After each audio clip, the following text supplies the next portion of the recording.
ভক্তবিন্দু শুনুন ইন্দ্রেশজি মহারাজের মুখ থেকে সুমধুর রাধাকৃষ্ণের কথা। রাধারানী কে ছিলেন, শ্রীকৃষ্ণ ভগবান কী জন্য, কেন, কিভাবে শ্রী রাধারানীকে সৃষ্টি করেছিলেন, শ্রী রাধারানীর প্রেমময় কথা। बहुत सावधानी से सुनो। तो वृंदावन विषय में हम चर्चा तो कर रहे हैं, लेकिन वृंदावन को यदि जानना है तो पहले श्याम सुंदर और श्री किशोरी जी के स्वच्छंद रूप को समझो। आज लोग यही नहीं जानते कि श्री राधा रानी कौन है, श्याम सुंदर कौन है, उन दोनों का भाव ही नहीं समझते लोग। और अधिकतर लोगों का प्रश्न होता है कि ठाकुर जी ने विवाद रुक्मणी जी से किया, 16,108 पटरानियां ठाकुर जी की थीं, तो एक ब्याह और कर लेते राधा रानी से। जब इतने कर ही रहे थे तो एक और कर लेते, क्या दुविधा आ रही थी ठाकुर जी को? जब प्रेम ही किया, सब जगह इतना नाम ठाकुर जी का श्री किशोरी जी के साथ में है, ब्याह भी कर लेते।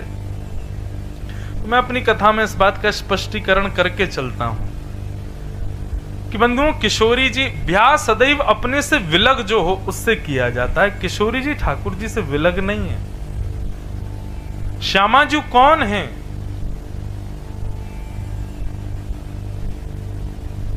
श्री ठाकुर जी का ही प्रतिबिंब स्वरूप हैं श्री किशोरी जी। रुक्मणी आदि पटरानी, इनके विषय में प्रसंग आता है कि एक बार कुरुक्षेत्र में सूर्य ग्रहण का समय था और सारे द्वारिका के लोग यज्ञ के लिए कुरुक्षेत्र गए थे, और उसी समय कुरुक्षेत्र में ब्रज वृंदावन के लोग भी आए थे, ब्रजवासी जन भी आए थे। तो जब द्वारिका के लोगों को पता चला कि हमारे द्वारिकाधीश का वृंदावन यहां आया है, वैसे आज भी द्वारिका में ब्रजवासी पहुंच जाए तो द्वारिका के लोग बड़े प्रसन्न होते हैं, और हम जैसे पहुंच जाए शैतान ब्रजवासी तब तो पूछो ही मत। मैं तो द्वारिका साल भर में 3-4 बार जाता हूं, और बताऊं आपको सत्य बात, वहां के पुजारी जी अपने चित्रांग जी, उनको भी पता है और वहां के कई लोगों को पता है, मैं द्वारिकाधीश का विशेष रूप से दर्शन या तो संध्या आरती में करता हूं या फिर श्रृंगार आरती में करता हूं। उसके पीछे भी कारण है, और कारण पता है क्या है? क्योंकि केवल संध्या और श्रृंगार आरती में ही द्वारिकाधीश वंशी धारण करते हैं, मुरली धारण करते हैं। बाकी के समय सब गुजरात के लोग बंशी दूर रखते हैं हमारे ठाकुर जी से। क्यों? कहीं बंशी देखेंगे तो कहीं ब्रज की याद नहीं आ जाए इनको, इसलिए हमारे ये विनोद की बात है। लेकिन उस समय ठाकुर जी मुरली मनोहर है, भले ही द्वारिकाधीश हैं, राजाधिराज हैं, लेकिन हमारो लाला तो वंशी जब धारण करे ना तभी भाव आवे वाकु देखवे में। अच्छा, ब्रजभाषा आपको समझ में आएगी? मुझे तो हिंदी बोलने में डर लग रहा है, लेकिन ब्रजभाषा अगर बोलूं बीच बीच में तो समझ पाओगे ना। तो हम ब्रजवासी ने तो लाला को मुरली मनोहर रूप में ही देखवे में भावे हमें तो कई बार हम द्वारिकाधीश का दर्शन करने जाते हैं और महा जय जयकार होती, राजा धीराज महाराज वसुदेव नंदन रुक्मणी रमण श्री द्वारिकाधीश की, रण छोड़ राय भगवान की, कृष्ण कन्हैया लाल की। लेकिन हम ब्रजवासी बड़े चतुर हैं, मैं जब जब द्वारिका जाता हूं हम जोर से बोल देते हैं, बोल वृषभानु के जमाई की। वृषभानु जी कौन? श्री राधा रानी के पिताजी और उनके जमाई कौन? ठाकुर जी।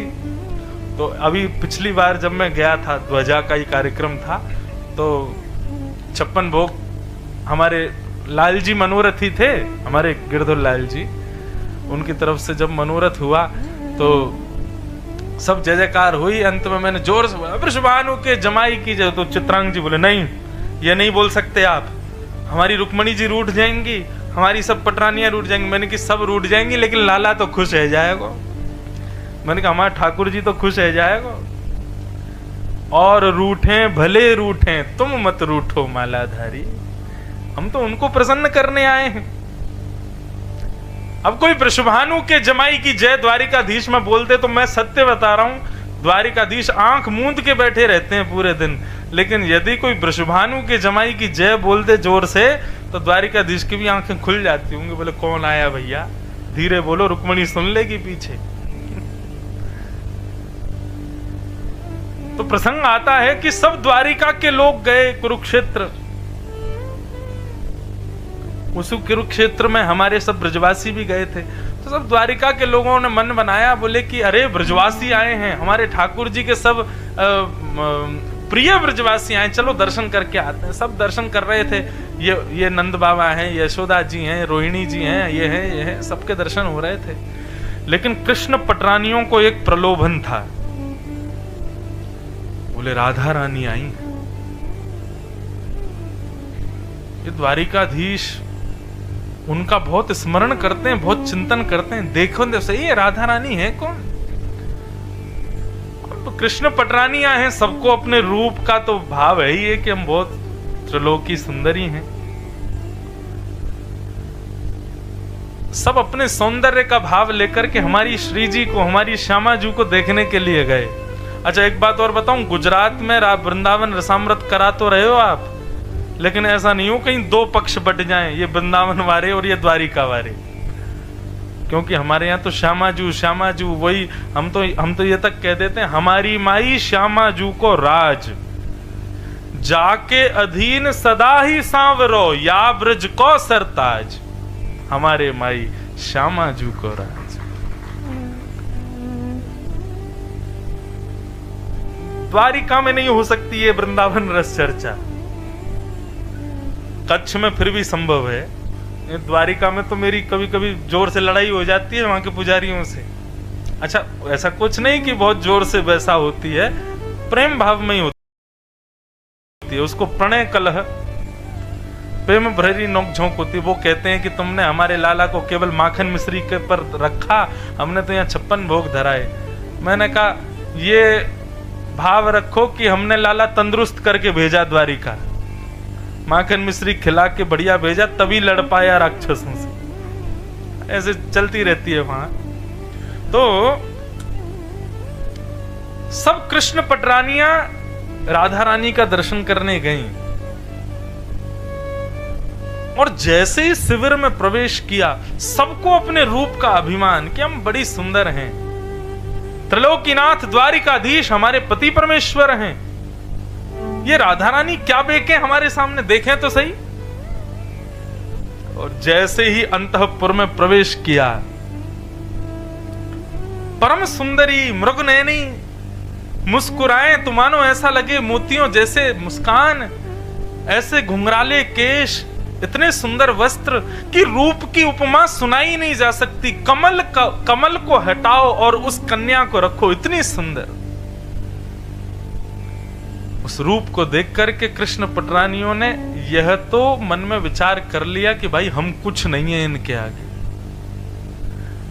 रुक्मणी आदि पटरानियों ने प्रणाम किया, बोले हमारा प्रणाम स्वीकार करो हे श्यामाजू, हे वृषभानु नंदिनी, हे श्री राधा रानी, हम सब कृष्ण पटरानी हैं, हमारा प्रणाम स्वीकार करो।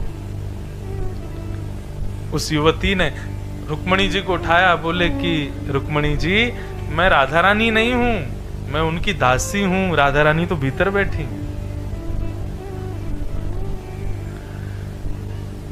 रुक्मणी जी बोली सुनो, तुम लोगों में सामर्थ हो तो भीतर चलना, नहीं तो आधे यहीं से ही लौट जाओ। दासी को देख करके हमको मूर्छा हो रही है, भीतर जा पाएंगी हम?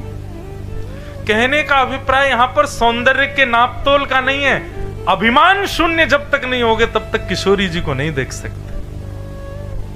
हमारे वृंदावन में श्याम सुंदर दिखते हैं, लेकिन किशोरी जी का दर्शन नहीं है, क्योंकि अभिमान युक्त होकर के हम जाते हैं। और यदि आप अभिमान विहीन होकर के चले गए ना, तो आपको वंशी पकड़े भी शायद ऐसा लगे किशोरी जी खड़ी हैं। श्याम सुंदर में श्यामा जी का दर्शन हो जाए।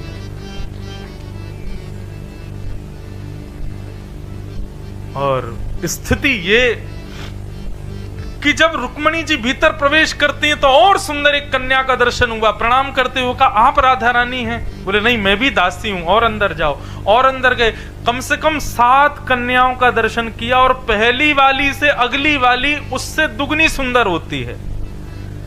स्थिति यहां तक पहुंच गई कि रुक्मणी जी ये भी भूल गई कि मैं रुक्मणी हूं। जब इस परिणति में पहुंच गई तब भीतर प्रवेश किया। असंख्य सुंदरी नारियां चारों तरफ बैठी थीं और मध्य में तप्त कांचन गौरांगी, बिल्कुल कंचन जैसा वर्ण, मानो जैसे चंद्रमा चमक रहा हो, चंद्रमा भी लज्जित हो जाए ऐसी सुंदरता को बिखेर रही परम सुंदरी परम सुकोमला कृष्ण और धारिणी श्री किशोरी जी बैठी हैं। रुक्मणी जी की स्थिति ये हुई कि किशोरी जी को देखते 3 दिन तक मूर्छित पड़ी रही वहीं, और जब होश आया जैसे तैसे जल का छिड़काव करके रुक्मणी जी को होश आया और रुक्मणी जी ने पीछे मुड़ करके देखा तो फिर से किशोरी जी को देख लिया और फिर 3 दिन के लिए मूर्छित हो गए। तब चरण में प्रार्थना करते हुए अपनी चरण शरण रहने की आज्ञा मांगी। ऐसी हैं हमारी श्यामा जी, ऐसी हैं हमारी किशोरी जी।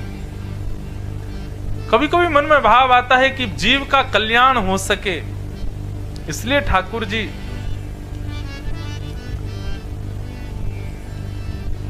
ब्रज से अकेले ही आए, किशोरी जी को वहीं छोड़ के आए कि आपके रूप का, आपके भाव का, आपकी भक्ति में सबका प्रवेश नहीं हो पाएगा। जो रस चंचरीक है, जिसको रस मिला है, जो रस में ओतप्रोत है, वही श्री जी को पहचान सकता है। रुक्मणी जी से किसी ने पूछा, जब रुक्मणी जी बाहर आई तो जो अंदर नहीं जा पाए तो उन्होंने पूछा कि राधा रानी कैसी दिखती हैं। रुक्मणी जी बोली वर्णन का विषय नहीं है, लेकिन फिर भी तुम बहुत पीछे पड़ रहे हो कि राधा रानी का रूप बताओ, तो मैं केवल इतना कह सकती हूँ कि पूरे दिन के थके हारे श्याम सुंदर जब शाम को अपने शयन शैया पर लेटते हैं, अपना श्रृंगार उतार करके थके हारे श्याम सुंदर जब पौड़ जाते हैं, अपने घुंघराले केशों को खोल देते हैं, पीतांबरी थोड़ी उधरी सी होती है, धोती थोड़ी उधरी सी रहती है, मुखमंडल पर एक थकान के कारण निद्रा प्रकट हो जाती है, उस समय के श्याम सुंदर का वर्ण यदि गौर वर्ण कर दिया जाए तो लगेगा कि मानो श्री जी लेटी हुई। ऐसी हैं हमारी श्यामा जी। तो भैया ये श्री जी और वृंदावन का चर्चा का जो विषय है ना, इसको केवल सुन भर लो, बाकी इसमें ज्यादा बुद्धि मत लगाना, ये बुद्धि का विषय ही नहीं है। इसमें ज्यादा ज्ञान का प्रवेश मत करवाना, ये उसका विषय ही नहीं है। कल महाराज जी मेरे को बोल रहे थे, तो बोले कि महाराज जी वेदांती आएंगे, वो भी आएंगे और आदि आदि सब आप मुझे तो बता रहे थे सब आएंगे। मैंने कहा महाराज वृंदावन में तो केवल रस चंचरीकों का प्रवेश है, वृंदावन में बुद्धि लगानी ही नहीं है, बुद्धि का विषय ही नहीं है। तो बस सुनिएगा, मैं बहुत रोक रोक करके विषय आगे बढ़ाऊंगा, क्योंकि वृंदावन का रस सामान्य साधारण नहीं है। इसलिए आप लोग अधिकारी बन के केवल भाव से प्रवेश कर जाना, बुद्धि मत लगाना उसमें कि ये क्या हो गया, ये क्यों हो गया, ये कैसे संभव है। वृंदावन है तो सब संभव है, और वृंदावन में सब संभव है। ऐसा वृंदावन महाराज जी जब बोल रहे थे तो आपने भागवत का एक श्लोक बोला है, वृंदावनम संप्रविश्य सर्वकाल सुखावहम गोप गोपी गवां सेव्यम पुण्याद्रि तृणवीरुधम। श्रीमद् भागवत में ये बात कहीं नहीं है जो वृंदावन के लिए है। ठाकुर जी गोकुल में भी रहे, ठाकुर जी मथुरा भी गए, ठाकुर जी द्वारिका भी गए, ठाकुर जी हस्तिनापुर भी गए, लेकिन जब वृंदावन जाते हैं तब श्री शुक्राचार्य जी क्या कहते हैं कि वृंदावनम संप्रविश्य सर्वकाल सुखावहम।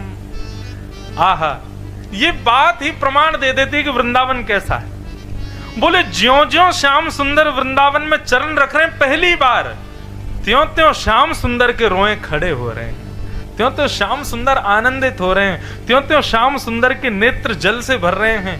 एक ऐसी स्थिति होती है, कई बार प्रेमी जन कहते हैं कि मैं ब्याह इसी से करूंगा। क्यों? ये चाहे मुझे मारे, चाहे मुझे बिल्कुल पूछे ना, चाहे मेरे साथ बुरे से बुरा करे, लेकिन मैं इसी के साथ ही रहूंगा। ठीक यही स्थिति ठाकुर जी की वृंदावन के प्रति है कि वृंदावन में चाहे हमको भोजन नहीं मिले, वृंदावन में चाहे हमको आरती ना मिले, वृंदावन में चाहे हमको दर्शनार्थी ना मिले, लेकिन हम रहेंगे वृंदावन में। ये बात और किसी स्थान के लिए है ही नहीं। वहां जगत नियंता जगदाधार त्रिलोकीनाथ जो वैकुंठ में निवास करते हैं, वो वैकुंठ, जिस वैकुंठ की सराहना वेद भी करते हैं, जिस वैकुंठ की उपमा का वर्णन देवादिदेव महादेव तक करते करते हार जाते हैं, वो वैकुंठपति जब वृंदावन में प्रवेश करते हैं, तब शुकाचार्य जी कहते हैं वो वैकुंठनाथ को इतना सुख वैकुंठ में भी नहीं मिलता जितना सुख वृंदावनम संप्रविश्य, वृंदावन प्रवेश करने में उनको जितना सुख मिल रहा है। क्यों?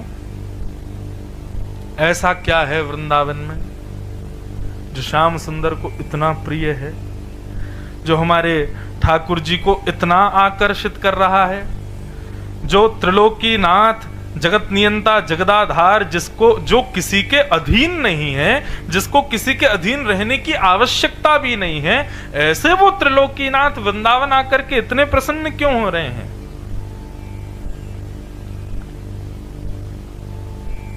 भागवत में भगवान के विराट रूप का वर्णन, गीता में भगवान के विराट रूप का वर्णन जब किया जाता है, तब वहां पर तो बताया जाता है कि सारा विश्व भगवान के उदर में विद्यमान है, सब कुछ भगवान के दृष्टिगोचर होता है, सब कुछ भगवान का ही है। तो ये वृंदावन इतना सुख क्यों दे रहा है ठाकुर जी को? तब हमारे वृंदावन के रसिकाचार्यों ने बताया कि वृंदावन इतना सुख श्याम सुंदर को क्यों दे रहा है।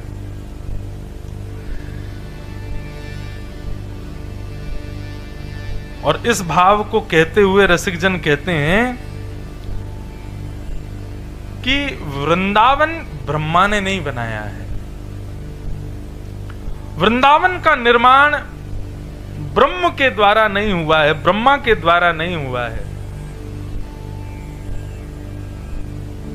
श्रीधाम वृंदावन का निर्माण स्वयं श्री जी ने किया है, स्वयं हमारी किशोरी जी ने किया है। कैसे? गोलोक धाम में श्री जी विराजती हैं और श्री जी वहां पर अपने ही निर्मित वन में रहती हैं, उससे बाहर कहीं नहीं जाती।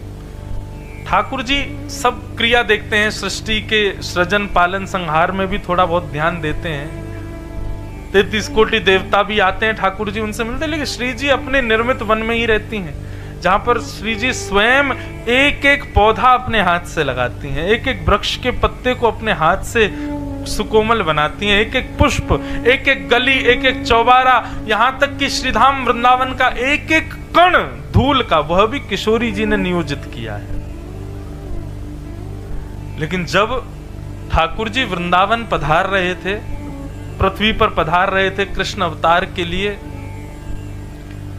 तो श्याम सुंदर नित्य विहार करते हैं, गोलोक धाम में नित्य उनकी लीला चलती रहती है। वैकुंठ में वो परब्रह्म परमात्मा हैं, लेकिन गोलोक धाम में ठाकुर जी अपने नित्य लीला में रहते हैं, व्यवस्थित रहते हैं। जैसे कि हम दफ्तर में सर होते हैं, हम दफ्तर में बॉस होते हैं, लेकिन अपने घर पर अपनी पत्नी के पति हैं, बच्चों के पिता हैं, भाइयों के भाई हैं, बहनों के भाई हैं, माता पिता के पुत्र हैं। ऐसे ही ठाकुर जी का दफ्तर है वैकुंठ और निज स्थान है गोलोक धाम। तो ठाकुर जी की नित्य लीला गोलोक धाम में चलती रहती है। लेकिन जब ठाकुर जी के पास प्रस्ताव आया कि भाई अवतार धारण करना पड़ेगा, तो भगवान बोले अब कृष्णावतार धारण करेंगे।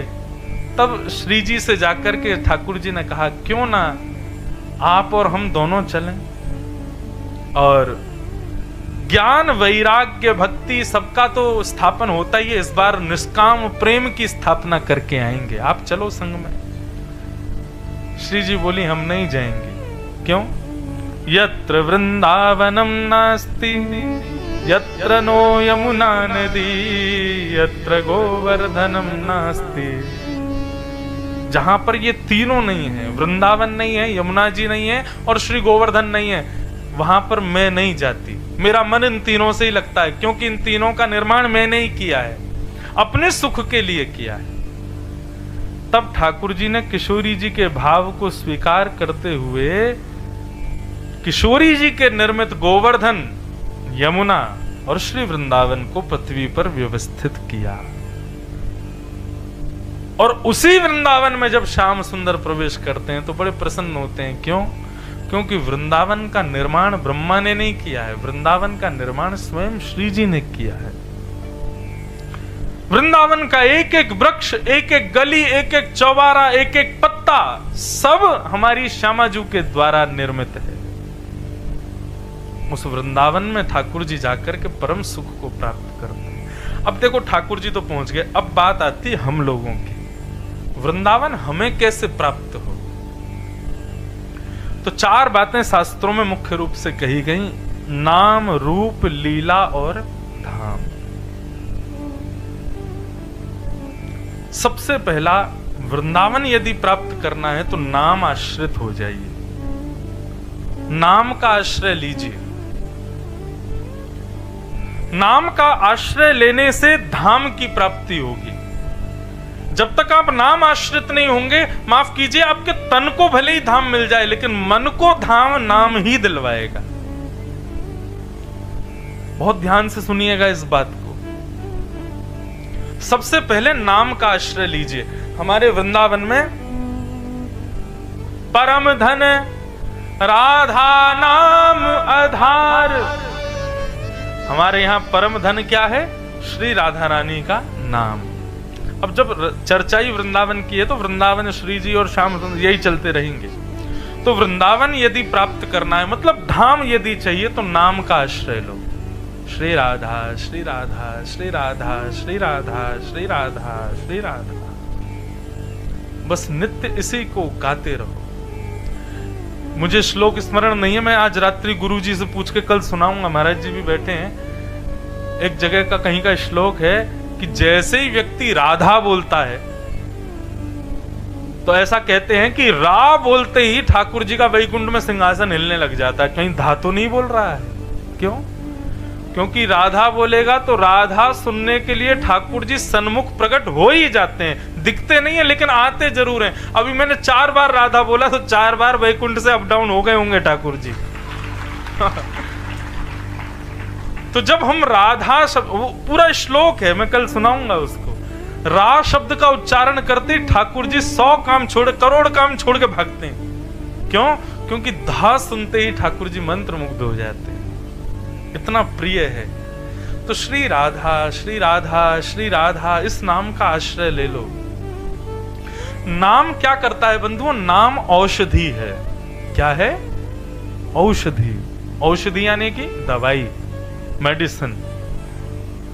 इसका जितना सेवन करोगे। अच्छा, एक और बात, अब देखो यहां पे भी बात कहने की, नाम बोला नहीं जाता, नाम पिया जाता है। उसकी क्रिया बोलने की है, लेकिन नाम का सेवन किया जाए। श्री राधा बोल मुख रहा है, लेकिन अंदर ऐसी अनुभूति होती है कि श्री राधा भीतर प्रवेश कर रहा है। श्री राधा श्री राधा श्री राधा श्री राधा राधा। इस औषधि का पान करने से क्या होता है? व्यक्ति के हृदय में, बुद्धि में, मन में जितने विकार हैं, जितने दोष हैं, उन सबको राधा नाम औषधि के मात्र जाकर के चिकित्सा करता है। व्यक्ति यदि रोगी है और विशेष रूप से अगर कोविड उसको हो रखा है तो वो प्रतिबंधित है, उसको सब जगह ले जाने का अधिकार नहीं, यहां तक कि कमरे से भी निकलने का अधिकार नहीं है। घर के लोग भी उसको कमरा में बंद करते हैं, बाहर मत आना। क्यों? तुमको रोग हो रखा है।